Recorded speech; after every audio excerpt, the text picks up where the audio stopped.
On a fateful evening in May of 1887, Minneapolis was rocked by three massive explosions that echoed throughout the city. This wasn't just any explosion.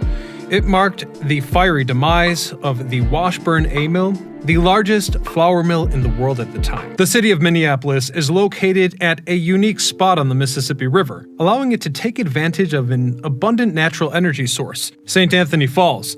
Thanks to this natural waterfall in the river, the city could develop its two primary industries, flour and lumber milling. It was also conveniently close to the significant wheat-producing regions of Minnesota, the Dakotas, and Canada. The above facts, together with its quickly developing railroad infrastructure at the time, all contributed to the city's moniker, the flour milling capital of the world. In the 1820s, the troops from Fort Snelling started building the first milling infrastructure. But after Fort Snelling was completed, the buildings were abandoned. Illinois Congressman Robert Smith operated the mills until the mid-1850s. But then, after the surrounding sites were opened up to more private development in 1852, more investors started tapping into the energy potential of St. Anthony Falls, making Minneapolis one of the densest hubs of industry in the world. In 1856, the Minneapolis Milling Company was incorporated by Robert Smith, Dorlis Morrison, and notably Cadwallader C. Washburn. Washburn envisioned building his own grand flour mill. In 1866,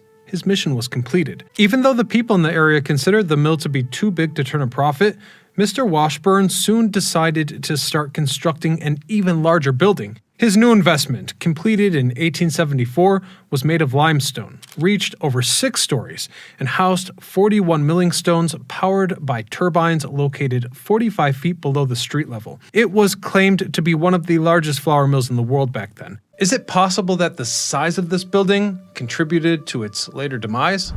On May 2, 1878, around 6 p.m., the day crew ended their shifts and returned home. A smaller group of 14 people then entered the building to start the night shift. Unfortunately for them, about an hour later, dust accumulated in the mill and was ignited, causing an immense explosion. But it doesn't end there, because flour dust, when ignited, causes a phenomenon known as a pressure wave, a shock wave that lifts more dust into the air, amplifying the explosion in the process.